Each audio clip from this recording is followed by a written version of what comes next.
Hello বন্ধুরা, আসসালামু আলাইকুম। আশা করি সবাই ভালো আছো। আমিও ভালো আছি। আমরা আজকে নবম অধ্যায়ের 9.1 অনুশীলনীর উদাহরণ 10 নিয়ে আলোচনা করব। এই যে উদাহরণ 10, এই 10 অঙ্কটি কিন্তু এসএসসি পরীক্ষার জন্য এবং দাখিল পরীক্ষার জন্য খুবই গুরুত্বপূর্ণ। এসএসসি পরীক্ষার জন্য কমন, দাখিল পরীক্ষার জন্য কিন্তু কমন রয়েছে, এটা হচ্ছে MTK। তাহলে সবাই এই অঙ্কটি যদি ভালো করে বোঝে তাহলে পরীক্ষায় কিন্তু আনসার করতে পারবা।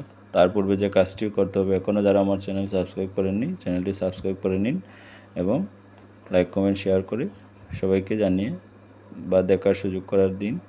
তো আমরা আর কথা না বাড়িয়ে আমাদের মূল কাজে চলে যাই। আমরা দেখতে পাচ্ছি এখানে প্রমাণ করো যে √1 - sin a by 1 + sin a = sec a - tan a। তাহলে আমরা লিখব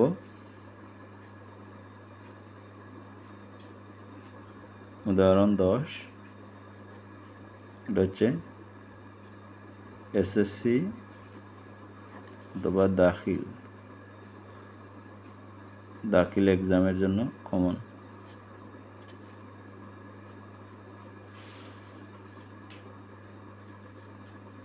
তাইলে এই অঙ্কটি আমাদের সবার জানা দরকার।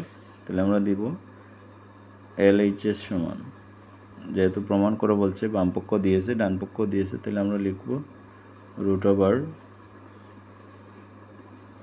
এখানে লিখছে 1 - sin a, প্রথমে লিখছে 1 - sin a, নিচে লিখছে 1 + sin a।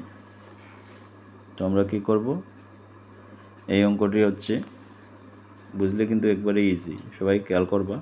এই যে 1 + sin a R 1 - sin a, আমি এই নিয়মের অঙ্কের কথা বলতেছি, অনুশীলনের মধ্যে তোমরা অনেকে পাবা।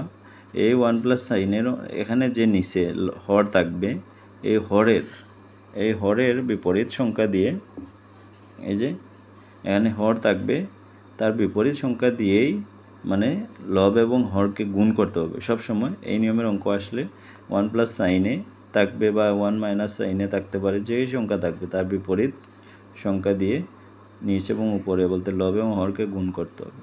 তাহলে 1 + sin এর বিপরীত হচ্ছে নিশ্চয়ই 1 - sin, এখন প্লাসের বিপরীত হচ্ছে মাইনাস।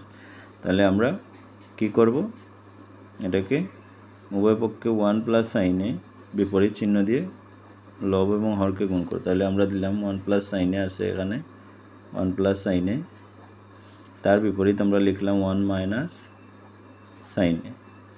তাহলে 1 - sin a লিখলাম। এখন আমরা বলছি হরকেও গুণ করতে হবে, তাহলে 1 - sin a, এখন তার 1 - sin a আবার দিতে হবে। এটা কিন্তু অঙ্কের মধ্যে আছে, আর এটা হচ্ছে আমরা √1 - sin a দ্বারা উভয় পক্ষে গুণ করেছি। এখানে মনে রাখার জন্য লিখে রাখি, √1 - sin a দ্বারা লব ও হরকে গুণ, √1 - sin a। এখানে অনেকে ভাববে যে এখানে তো রুট দেখা নাই, আসলে এই যে রুট রয়েছে, এই রুট দ্বারা বোঝা যাচ্ছে সবার উপরে রুট আছে, তাই আমরা আলাদা করে লিখতে হবে না। এখন এখানে আছে কি, এই যে 1 + sin a R 1 - sin a, এখানে কিন্তু আমরা দেখতে পাচ্ছি a + b × a - b, বলতে a² - b² সূত্র হয়ে গেছে। আবার আমি সহজে শিখিয়ে দিই, তোমরা যারা বুঝতে সূত্র মনে রাখতে পারো না তাদের জন্য 1 আর 1, তাহলে 1 এ 1 কি 1², আর 1² হলে তো 1ই থাকে, আর প্লাসে মাইনাসে কি মাইনাস। সাইন এখানে দুইটি রয়েছে, তাহলে সাইনে সাইনে কী হবে, sin²। এই যে সাইনে গুণ করলে sin² এ হবে। এখানে 1 - sin a কয়টা রয়েছে, দুইটি রয়েছে, তাহলে আমরা লিখব 1 - sin a² বলতে এখানে দুইটি রয়েছে, এই যে স্কোয়ার দ্বারা বোঝা যাচ্ছে এখানে কয়টা রয়েছে, দুইটা রয়েছে। তাহলে আমরা কি করব, এখন এই যে এখানে আছে আমরা দেখতে পাচ্ছি 1 - sin² a, তাহলে এটার কিন্তু সূত্র আছে, 1 - sin² a সমান হচ্ছে cos²। 1 - sin² a সমান কি cos², এই যে 1 - sin² a =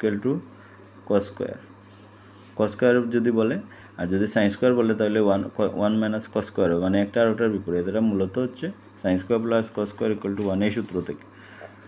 তাহলে 1 - cos² sin² সমান হচ্ছে আমরা জানি cos² a, আর এখানে 1 মাইনাস সাইন এ উভয়ে আছে, তাহলে আমরা লিখব 1 মাইনাস সাইন এ অল স্কয়ার। তো বন্ধুরা এখানে আমরা দেখতে পাচ্ছি এই যে এখানে আছে, এখন আমরা যে কাজ করব, এখানে স্কয়ার আছে, এখানেও স্কয়ার আছে, তাহলে রুটের স্কয়ারে কী হয়, এখানে উভয়টার উপরে কিন্তু রুট রয়েছে, তাইলে রুটের স্কয়ারে কাটা যায়, এখানেও রুটের স্কয়ারে কাটা যাবে, তাইলে এখানে থাকবে কি 1 মাইনাস সাইনে, আর এখানে থাকবে শুধু কসে, কারণ রুটের স্কয়ারে কাটা গেছে, তাইলে কসে রয়েছে, এখানে 1 মাইনাস সাইনে স্কয়ার কাটা গেছে রুটে, তাহলে 1 মাইনাস সাইনে রয়েছে। তাহলে এখন আমরা দেখতে পাচ্ছি আমাদেরকে বলা হয়েছে যে সেকে মাইনাস টেনে বের করার জন্য।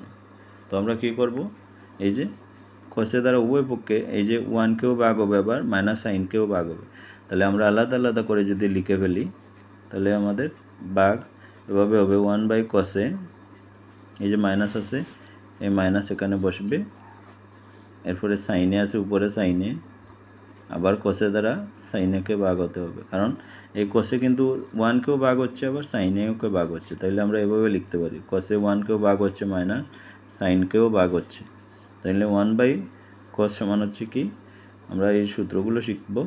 1 বাই কস সমান হচ্ছে সেক